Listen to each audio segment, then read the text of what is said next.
নমস্কার বন্ধুরা, দীপিকা রান্না বাগানে একটা নতুন ভিডিওতে আপনাদের সবাইকে স্বাগতম। আজকে আমি রান্না করব ছোট কাঁকড়ার টক।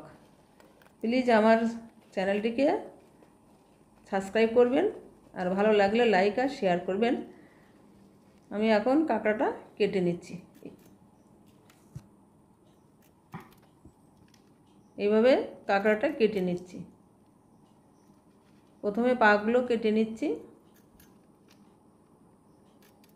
তারপরে এক সাইডটা কেটে নিচ্ছি, কেটে জলের ভিতর রেখে দিচ্ছি।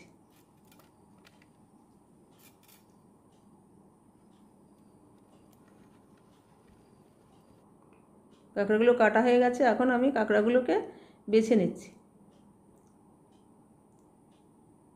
বাছা হয়ে গেছে।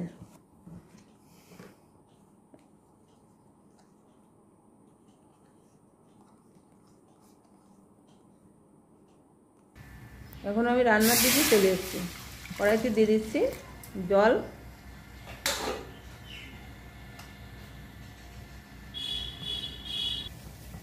জলটা ফুটে গেছে, দিয়ে দিচ্ছি তেঁতুলগুলোর জল। দিয়ে দিচ্ছি পরিমাণ মতো নুন, দিচ্ছি পরিমাণ মতো হলুদ গুঁড়ো। জলটা একটু হলুদ, নুন, তেঁতুল জল একসঙ্গে মিশিয়ে নিচ্ছি।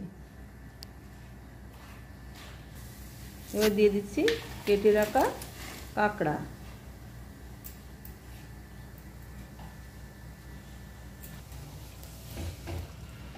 কাঁকড়া দিয়ে ভালো করে নেড়ে নিচ্ছি।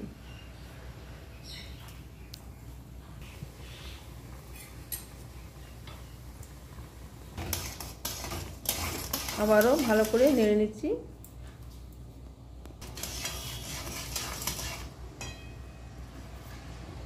এখন আমি নামিয়ে কাঁকড়ার টকটা তড়কা দেব। দিয়েছি কড়াইতে সর্ষের তেল।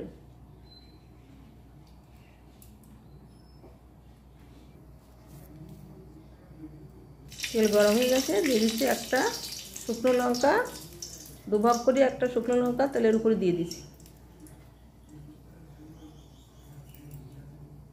এখন দিয়ে দিচ্ছি কালো সর্ষে ফোড়ন।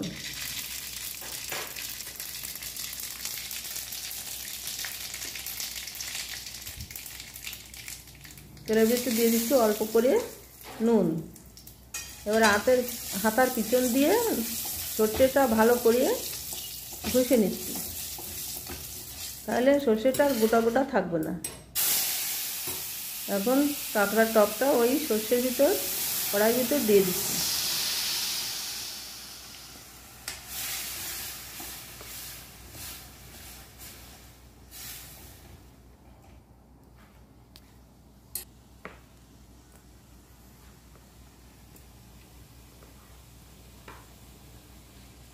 টকটা ফুটছে, টকটা আমার রান্না হয়ে গেছে, আমি এখন নামিয়ে নিচ্ছি। বন্ধুরা, আমি যেভাবে কাঁকড়ার টকটা রান্না করেছি আপনারাও একই পদ্ধতিতে কাঁকড়ার টকটা রান্না করে খেয়ে দেখবেন। দেখা হচ্ছে পরের ভিডিওতে। ধন্যবাদ, সবাই ভালো থাকবেন।